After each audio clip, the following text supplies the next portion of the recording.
Inside Michigan Football is presented by Meyer. Hi again, friends, and welcome to another edition of Inside Michigan Football. Doug Karsh alongside John Jansen, who's got a little gravy stain from the pregame meal on his shirt. This is the beauty of a noon game. You get breakfast, it's either bacon or biscuits and gravy. Today it was gravy, and it always hits the tummy, and that's obviously what sticks out further than anything else. Well, John will persevere through that as we look back at Michigan's 59-0 win over UConn, and we start right in with highlights. First drive of the game for Michigan. We go to Jansen Vision for a big play from the Michigan offense. And it's the same thing that we've been talking about with these Michigan receivers for so long this preseason, and it goes down to Roman Wilson and his ability to be patient, but also blocking downfield. You've got Eric All with a block here. You've got another receiver lined up for a block here. And it goes to the patience and the trust that Roman Wilson has that they're going to continue to block. And as this play goes through, you see he loses a little patience. And then a downfield here. Cornelius Johnson getting another block. You're going to continue to see these guys, and that's what causes big plays. Ronnie Bell going all the way to the whistle for another big play for Roman Wilson. Well, that set up Blake Corum, a 20-yard touchdown run, well-blocked play, bounced it outside. He showed some patience as well. Yeah, and I thought this was a great job by J.J. McCarthy of recognizing that he had man coverage on the outside. Once they get run off, there's going to be no run support there, and Blake Corum doing a great job of bouncing it to the outside. And once he gets out there, as I mentioned, there's nobody there to stop him. It's nothing but green grass. Meanwhile, the Michigan defense made some plays early on. Junior Colson blowing up a wide receiver screen, and big Braden McGregor swallowing up a running back as Michigan's defense kept getting off the field. Well, and it's always been at the point of attack, whether it was Mozzie Smith, Mason Graham on the middle. We see here it's Braden McGregor being able to fend off a block, make a play, and Junior Colson. I mean, we talk about him all the time. His speed, his ability to fill holes, make plays outside the numbers, it's really adding a depth to this defense. George Rooks, later the man on the spot, recovering a fumble, a gift in the UConn backfield, and that set up another Michigan touchdown. The Wolverines led it 17-0. Great second quarter for the Michigan special teams. We go back to Jansen Vision for a look at the block punt. Well, and as you're going to see on this one, when you look, you've got a center. There's 1, 2, 3 blockers. You've got 3 more in the backfield here. And for Michigan, you've got 1, 2, 3, 4, 5 guys. So you would think, hey, maybe they're a little bit outnumbered. No, it's overload on the left side of the rush. And as it plays, you can see center. Doesn't matter. We've got another blocker here. We've got one guy trying to take on too many here. He's going to release, and you're going to have 3 guys coming through for 2 guys to block, and they choose wrong, and you get Caden Colasar coming around the edge, gets the block, and then it doesn't stop there. Khalil Mullings picks it up, and you do not, under any circumstance, allow a kicker to make a tackle. He avoids the kicker, gets down inside the 10-yard line, and there you go. I mean, inside the 15-yard line, exactly what you've got to see. Ronnie Bell, Michigan wide receiver, with a catch here, taking it inside the 1, and the Wolverines go quickly, setting up another short Blake Corum touchdown run. Later, again, special teams, A.J. Henning, and we'll take a deeper look at this later. He goes 61 yards, breaking tackles, getting a block at the end, and cutting inside. Special teams really contributed Saturday. Special teams was huge, and they've been so big since Jay Harbaugh has taken over as special teams coordinator. And when you think about the 3 phases, offense, defense, special teams, that special teams unit can be used as a weapon, and Michigan certainly uses it as such. Here we see JJ on the run, hooking up with Luke Schoonmaker. JJ very good on the run, and Schooney gets it down deep into UConn territory. The Wolverines led big at the half. Let's pick it up in the second half. Blake Corum showing some wiggle in the hole here, and an 11-yard touchdown run. Well, his ability to make guys mix is outstanding, and I think he's very decisive in how he does it. Last year, I thought maybe there was 1 or 2 too many cuts. This one, it's 1 cut. He goes sideways, makes a man miss, and then dances into the end zone. The Michigan defense in the third quarter getting a stop. Here's 3rd and short for UConn. Jalen Harrell fires into the backfield for the TFL. Well, Jalen Harrell is so quick off the ball. His first step, all he does is cut across anybody's face and makes a play, chases it down from the backside. When you have that speed coming off the edge, it's a great weapon for this Michigan defense. 4th quarter now. Alex Orji, one of 8 Michigan quarterbacks to play Saturday. 7 of them completed passes, but here Orji breaks a tackle and scores a touchdown, 52-0. You've got to have great athletic ability at that position. That's what college football demands right now. Alex Orji showing it here for Michigan. 4th and 1 now.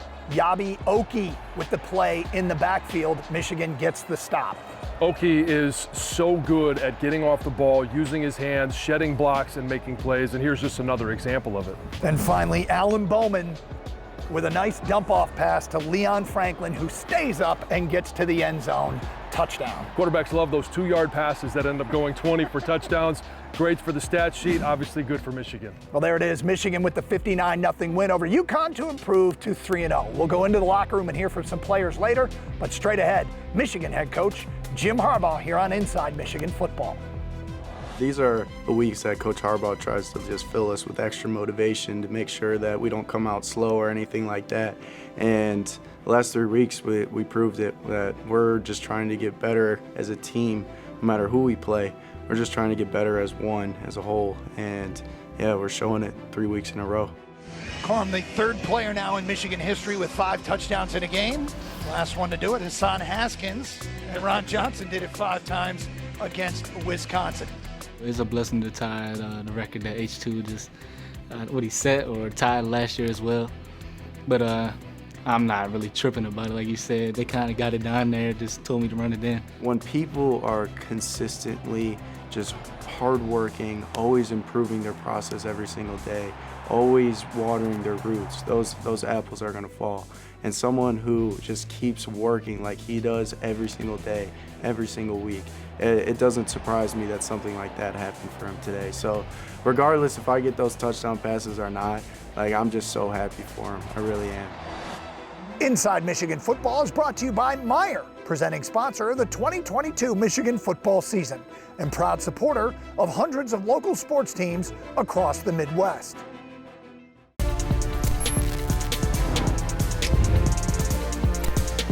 I think we're in a good spot right now. I mean, obviously there's more we could build off of, but I think we just need to continue to be a dominant force, continue searching for that success. It's about us fighting our crafts, making the mistakes we make, you can't make them in the game. It's like if we played a crazy good team right now, those players would have lost us the game. So just being able, in our fundamentals, just getting right is mostly mindset. Today's conversation with Jim Harbaugh is brought to you by Meijer. 59-0, and you got so many guys in the game. Your thoughts, your initial thoughts on today's experience? Really good. The run defense was phenomenal. We thought they would challenge us there, and our guys stepped up. Then the guys that played, especially refer to the 101. I mean, such improvement from game 1 to game 3. The third offensive line, was really good. Danny Hughes and some of the backs and Gash. Just great to see freshman secondary out there. Keyshawn Harris, a bunch of guys really played some good ball, and I'm excited to watch it on tape. Well, you mentioned a lot of those young guys, especially up front, and they, paved the way for Blake Corum. 5 touchdowns, 4 of those in the first half.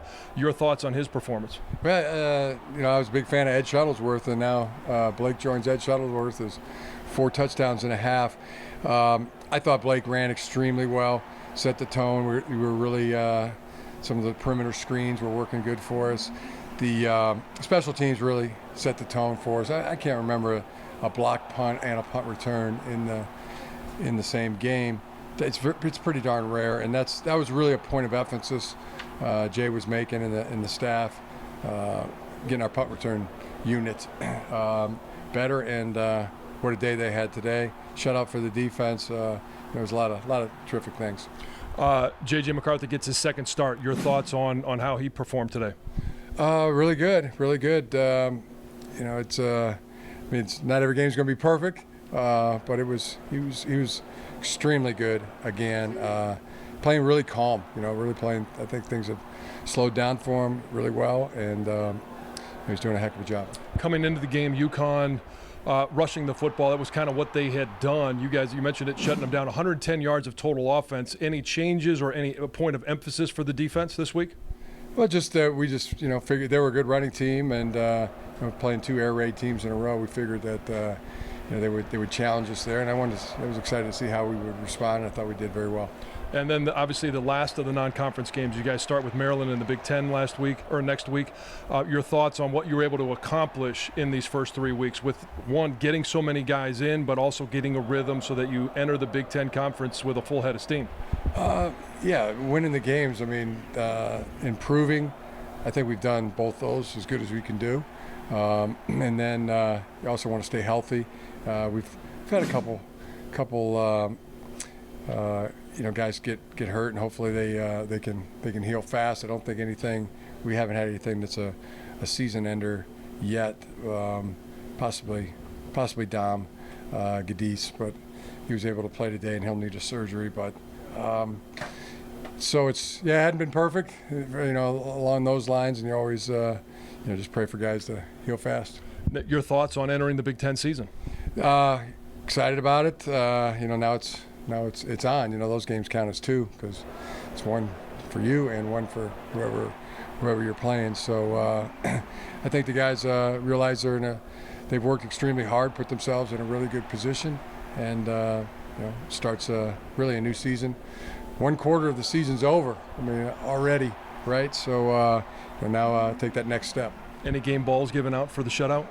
Yeah. The shutout. I think that's the 63rd time it's been a 50-plus point shutout in Michigan history. So one to Jesse Minner and Steve Klinkscale, and also I was told that's the first time Michigan's ever scored 50-plus points in the first 3 games in the history of Michigan football. So 143 seasons. Deserved the game ball. Well, appreciate it, Coach. Thanks. Sharon Moore and Matt Weiss. Okay. Yeah. Appreciate it, Coach. Best of luck as you guys enter the Big Ten season, and we'll talk to you next week. And A.J. Henning's getting one, too, by the way. Yes. All right. Thanks, Coach.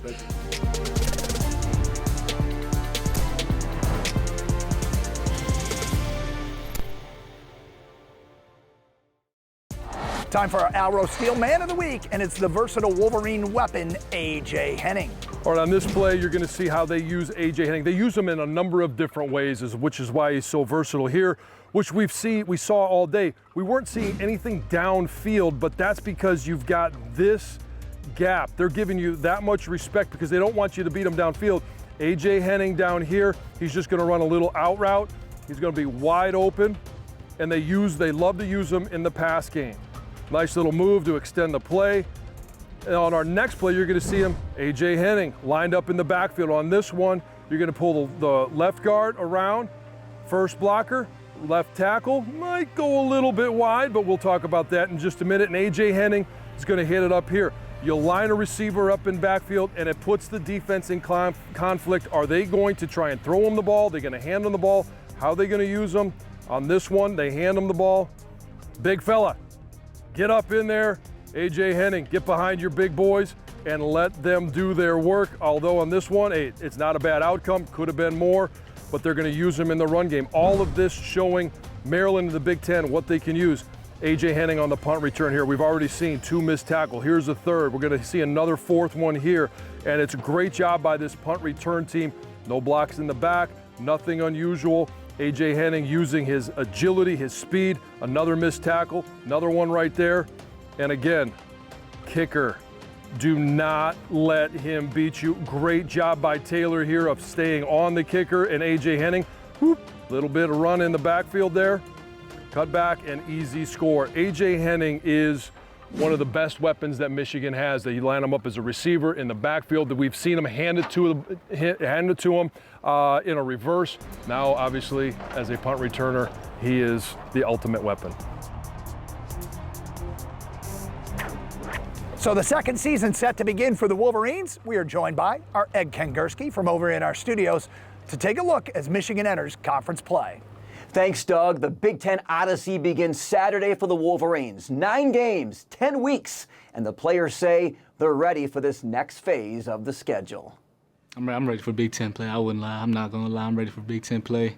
I'm ready for them long, gritty games. That's what I'm ready for. As long as we keep honing in on our skills and continue to, play like we have been playing, I think we could definitely get back to where we were last year. So we're really excited about the opportunity, and we just can't wait to just get back there. We've been ready since Georgia ended.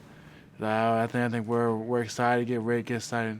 Just show everybody what we got. Just go out there and dominate. We're so focused on one play at a time, one drive at a time, one game at a time, and that's all we can control. So it's going to come, but time just hasn't caught up yet. So we're focused on the now, completely in the moment. And, yeah, we're definitely ready, I'll tell you that. We're ready for some Big Ten action. It's going to be a blast. Junior Colson said one of the things he's most proud of, they're making teams play up to their level rather than coming down to the competition. That gap shrinks substantially, beginning with the league opener against the Terrapins. For Inside Michigan Football, I'm Ed Kingerski. Straight ahead here on Inside Michigan Football, John and I have been part of the radio broadcast for quite some time.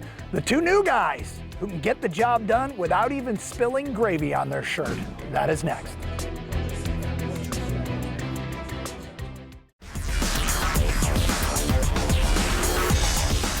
All right, let's start with this. The beard.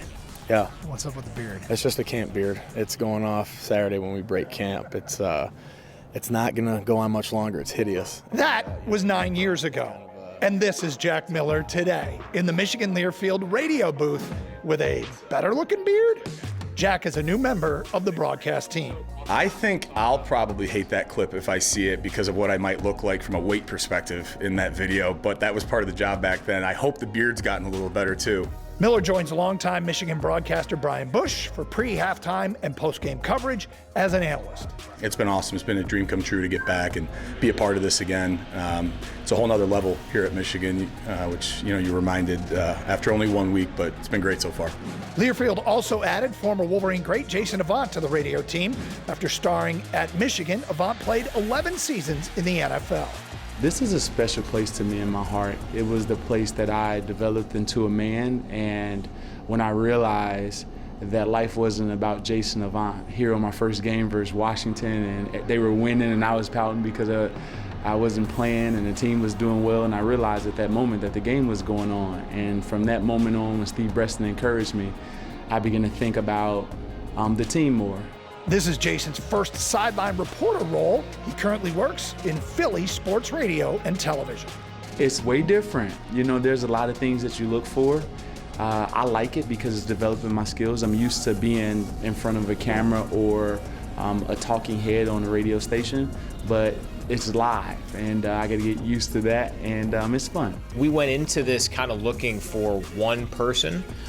Both Jason and Jack were so intriguing, were so enthusiastic about Michigan football that we kind of got creative with it to try to find a role for both of them. Live up to the hype, live up to the potential. It's a fun conversation going back and forth with Brian or whoever you're working with, just to talk about the big picture and all the good things that the program's doing right now and the things they can do to get better. What I hope that this broadcast does is really two things. One, when you listen to it, very quickly that it is the Michigan football broadcast. And secondly, I want it to be able to live up to the game that is in front of it and to the tradition and history that this program has. Inside Michigan Football is brought to you by Meijer, presenting sponsor of the 2022 Michigan football season and proud supporter of hundreds of local sports teams across the Midwest. Back here on Inside Michigan Football, and the Wolverines set to enter Big Ten play 3-0 as expected. Maryland comes in next week with a very potent offense. Yeah, Raheem Jarrett as their number one wide receiver. He's a weapon.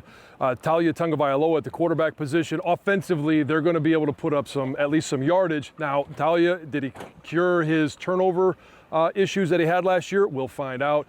Defensively, not a a defense that's going to strike fear. So Michigan has to be able to be consistent offensively. And if you think about that, the challenge of a good offense next week and then a great defense the following week with Iowa. Their offense, not so much, but sets up. This is a tough stretch for Michigan here, but it's good. Games are going to get more intense, and we're going to see starters in the fourth quarter. Well, and they're more important. You start to play in the Big Ten season. Hey, Maryland, it's your first opportunity to show the Big Ten, especially the Big Ten East, who Michigan is. Well, we'll recap that game next week here on Inside Michigan Football.